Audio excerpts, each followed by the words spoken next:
আল্লাহ রাব্বুল আলামিনের দিকে প্রত্যাবর্তনের জন্যই রমজান মাসটা আমাদের কাছে আসে। কারণ সারা বছর আমরা বিভিন্ন দিকে ছন্নছাড়া হয়ে যাই। একটা আছে ঘর, এই ঘরের মধ্যে অনেক মানুষ আছে, এই মানুষগুলো বিভিন্ন দিকে ছুটে চলে গেছে, তাদেরকে ঘরে ফিরিয়ে আনতে হবে। ফিরিয়ে আনার মৌসুমটা হচ্ছে রমজান। এটা না খেয়ে থাকার মৌসুম না, পানি পান না করার মৌসুম না, এটা স্ত্রী সহবাস করবো না এটার জন্য রমজান নয়। এটা আমাদের একটা রেগুলেশনস, রুলস, আল্লাহর পক্ষ থেকে দেয়া একটা রেগুলেশনস। এটা কিন্তু মূল উদ্দেশ্য না। আল্লাহ পাক কিন্তু এই উদ্দেশ্যে রমজান নাজিল করেন নাই বা আমাদেরকে দেন নাই যে আমরা শুধু খাবো না, পান করবো না, স্ত্রী সহবাস করবো না। উদ্দেশ্যটা আল্লাহ পাক আয়াতের শেষে বলেছেন, লাআল্লাকুম তাত্তাকুন, যাতে করে তোমরা তাকওয়া অবলম্বন করতে পারো। আর এটা শুধু একদিন এক মাসের কোনো ট্রেনিং সেশন না, এটা বছর জুড়ে যেন থাকে, সারা জীবন জুড়ে যেন থাকে। এই জন্যই বেসিক্যালি রমাদান আসে। এই যে আজকে 6 বা 7 রমজান চলছে, আমরা কতজন ফিকির করেছি যে আসলে রমাদান কি জন্য আসছে? আল্লাহ পাক যে আমাকে রমাদানটা দিলেন, আমি তো সৌভাগ্যবান। রমাদানটা আসলো কেন? এটা কেন দিলেন আল্লাহ? কেন না খেয়ে থাকতে হবে আমাকে? কেন আমাকে পানি পান না করে থাকতে হবে? কেন আমি স্ত্রী সহবাস করবো না? স্ত্রী তো আমার জন্য হালাল। হালাল স্ত্রী আল্লাহ পাকের জন্য ছেড়ে দিচ্ছি, আবার সেই রোজা রেখেই হারাম মেয়েদের সাথে সম্পর্ক।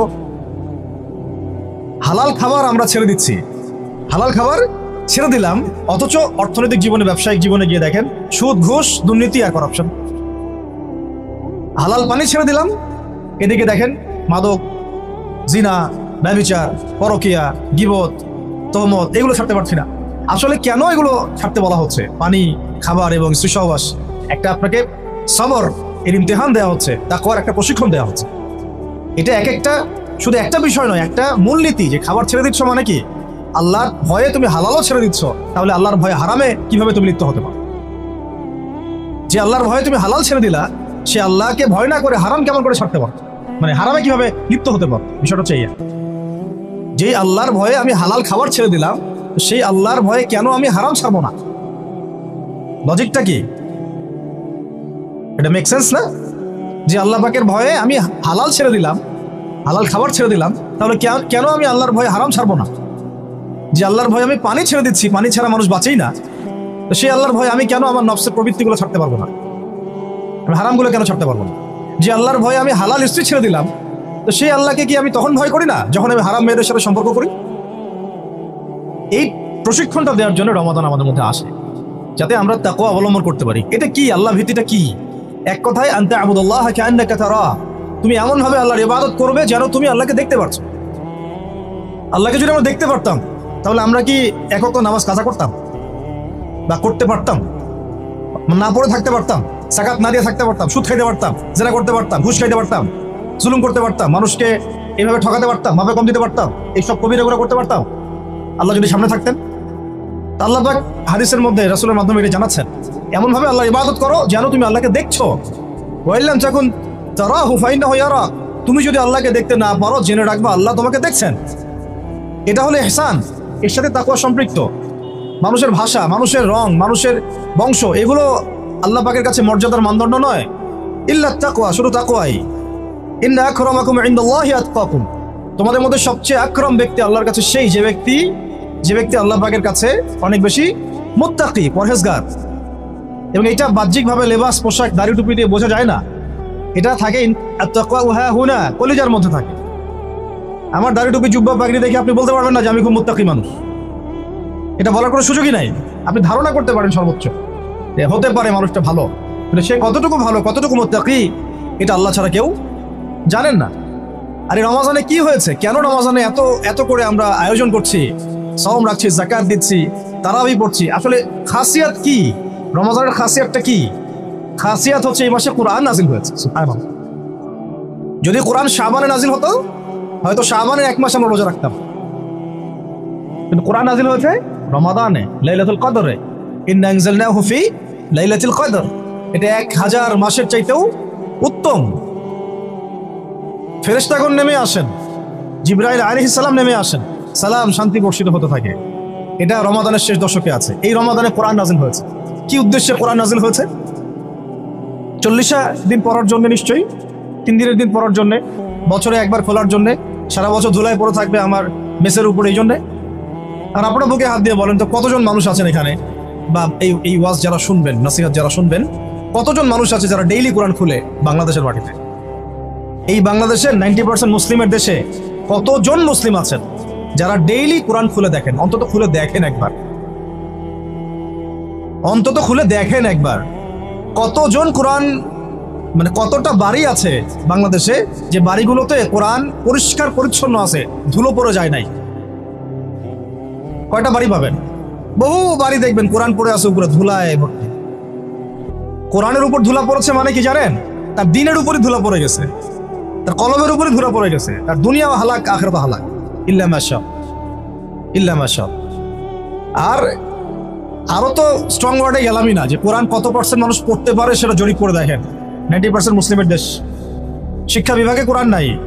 আপনারা 20 বছর পড়াশোনা করছেন, কোরআন আপনারা পড়েন নাই, আপনাদেরকে পড়ানো হয় নাই, ইভেন কোরআনের তাজবিদও শেখানো হয় নাই। কিসের শিক্ষা এটা তাহলে? শিক্ষা মানেটা কি আসলে? আমাকে বলেন তো, শিক্ষা মানে কি? What is the definition of education? এডুকেশনের সংজ্ঞাটা কি আসলে?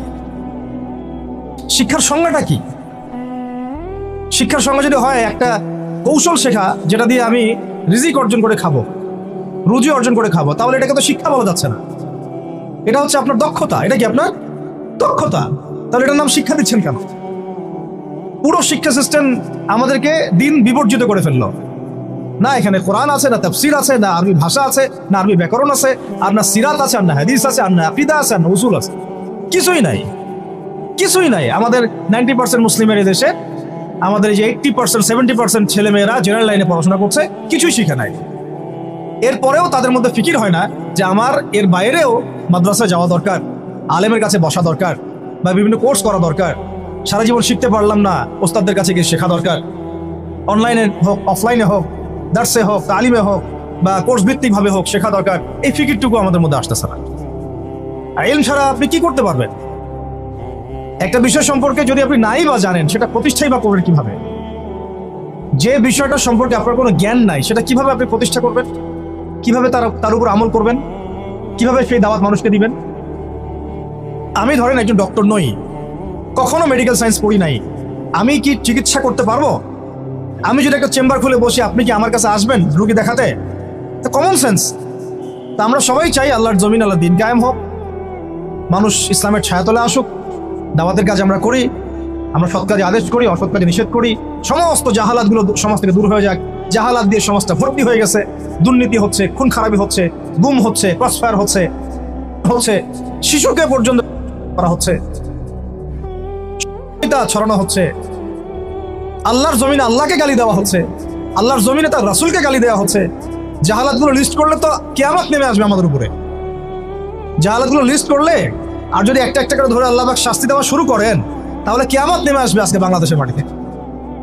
এগুলো দূর করতে হলে তো আমাকে জানতে হবে কোনটা জাহালাত, এর সমাধান কি। এর সমাধানগুলো বের করার জন্য আমাদের পথ পদ্ধতি কি হওয়া উচিত, পদক্ষেপ কি হওয়া উচিত, এই ফিকিরটা আমাদের মধ্যে আসা উচিত।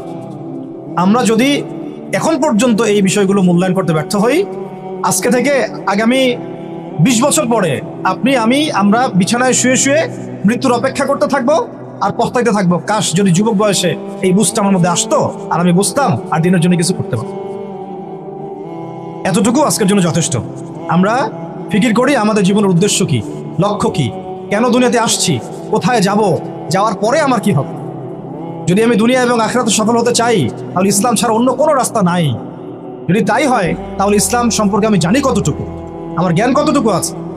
জ্ঞান নাই, আমি শিখতে পারি নাই, স্কুল শিখাই নাই, কলেজ শিখাই নাই, আমার কি এই অজুহাতগুলো আল্লাহর সামনে চলবে কি চলবে না? টিকবে না। উত্তর কি? টিকবে না। যদি না টিকে, তাহলে আমাকে যে আল্লাহ পাক এখন শোনার তৌফিক দিলেন, এখন জানার তৌফিক দিলেন, এখন থেকে আমার পরিকল্পনা কি হওয়া উচিত, আমি কি করতে চাই, আমার পরিকল্পনা কি, আমার লক্ষ্য কি, আমার উদ্দেশ্য কি। দুনিয়া কি আমার লক্ষ্য না জরুরত? বাকিগুলো কি আমার লক্ষ্য না জরুরত, প্রয়োজন? এটাও আপনাকে বুঝতে হবে। এবং যদি আপনি বুঝে ফেলেন, হ্যাঁ সত্য মিথ্যা চিনে ফেলেন, আপনার লক্ষ্য উদ্দেশ্য চিনে ফেলেন, তাহলে আপনি নিজেই ছুটে আসবেন, আপনি নিজেই ছুটে আসবেন আলেমের দরবারে, ওস্তাদদের দরবারে। আপনি অস্থির হয়ে যাবেন কোথায় দিন পাওয়া যায়, কোথায় এলেম পাওয়া যায়, কোথায় কোরআন শেখা যায়, কোথায় সুন্নাহ শেখা যায়, কোথায় হাদিস শিখবো, কোথায় দিনের কাজ করব, কিভাবে করব, কাদের সাথে থাকবো। এই তাড়না আপনাকে হকের পথে নিয়ে আসবে ইনশাআল্লাহ। আর এই তাড়না যদি না থাকে, আর যদি আমরা হেলায় খেলায় সময় নষ্ট করতে থাকি, আর যদি মনে করি যে না এই দায়িত্ব আমার না, অন্যরা করবে, আর যদি মনে করি যে না সবাই হালাক হয়ে যাক, আমি তো ঠিক আছি।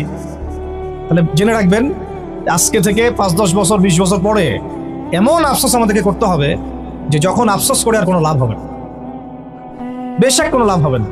আর যদি ওই আফসোসেরও সুযোগ আল্লাহ না দিয়ে তার আগেই মৃত্যু দিয়ে দেন, তাহলে তো আর দুনিয়াতে দ্বিতীয়বার ফিরে আসারও কোনো সুযোগ নেই। অতএব যুবক ভাই, আপনাদেরকে মানে স্ট্রংলি বিষয়গুলো আমি নসিহত করছি, চেষ্টা করছি যে অনতিবিলম্বে রমাজানের এই হক আদায়ের চেষ্টা করেন, কোরআনের কাছে আসার চেষ্টা করেন। রমাজান সেই মাস যেই মাসে কোরআন নাযিল হয়েছে। এই মাসে যদি কোরআন শিখতে না পারি, ইলম শিখতে না পারি, ওলামায়ে কেরামদের সোহবতে না আসি, ঐক্যবদ্ধ হতে না পারি, সমাজের জাহালাতগুলো চিহ্নিত করতে না পারি, দাওয়াতের মাধ্যমে, তাবলীগের মাধ্যমে, প্রতিবাদের মাধ্যমে যদি এগুলোকে আমরা বন্ধ করতে না পারি, তাহলে বাংলার 90% সংখ্যাগরিষ্ঠ মুসলিমের দেশেও আমরা কোনোদিনও স্বাধীন হতে পারব না। বরং আমাদের উপরে ছড়ি ঘোরাবে পশ্চিমারা, হিন্দুত্ববাদীরা, উগ্রবাদীরা, সমাজের মুনাফেকরা, ফাসেকরা, জালেমরা, ফ্যাসিস্টরা। এরা আমাদেরকে দাসের মতো দাসত্বের শৃঙ্খলা আবদ্ধ করে রেখে দিই। এখান থেকে কি আপনারা বের হতে চান না? এখান থেকে আমরা বের হতে চাই, তাহলে আমরা সবাইকে যার যার জায়গা থেকে চিন্তা করতে হবে, কাজ করতে হবে, এবং যারা কাজ করছেন তাদের সাথে জুড়ে থাকতে হবে। আল্লাহ পাক আমরা সবাইকে কথাগুলো বোঝার, আমল করার তৌফিক দান করেন, আমিন। আল্লাহ পাকের দরবারে শুকরিয়া জানাই যে আল্লাহ পাক আমাদেরকে আজকে সমরত অবস্থায় এই ইফতার মাহফিলে বসার তৌফিক দান করেছেন, যিনি আমাদেরকে মুসলিম পরিবারে জন্মগ্রহণ করার তৌফিক দিয়েছেন এবং নবী মুহাম্মদ সাল্লাল্লাহু আলাইহি ওয়াসাল্লামের সৌভাগ্যবান উম্মত হওয়ার তৌফিক দিয়েছেন। আলহামদুলিল্লাহ। এই নিয়ামতটা মনে হয় আমাদের কাছে খুব অল্প মনে হলো, তাই না? খুব স্বাভাবিক বিষয় মনে হলো, খুব নর্মাল বিষয় যে আমরা মুসলিম পরিবারে জন্মগ্রহণ করেছি, রাসূলুল্লাহর উম্মত হতে পেরেছি। এটা খুব স্বাভাবিক না বিষয়টা? ছোট বিষয় তো, বিষয়টা ছোট না খুব? এই বিষয়টার আমাদের মধ্যে কি কোনো অনুভূতি কাজ করে কিনা যে আল্লাহ পাক যে আমাকে হিন্দু বানান নাই, খ্রিস্টান, বৌদ্ধ বানান নাই, মুসলিম বানিয়েছেন, এটার অনুভূতি কাজ করে কিনা আমাদের মধ্যে? প্রথমত আজকের দার্সের প্রথম কথা হচ্ছে এটা, আমরা যে মুসলিম এই অনুভূতিটা কি আমাদের মধ্যে কাজ করে কিনা? আল্লাহ পাক চাইলে তো আমাকে বৌদ্ধ, খ্রিস্টান, হিন্দু বানাতে পারতেন। তো আল্লাহ পাক আমাকে মুসলিম পরিবারে জন্মগ্রহণ করার তৌফিক দিয়েছেন।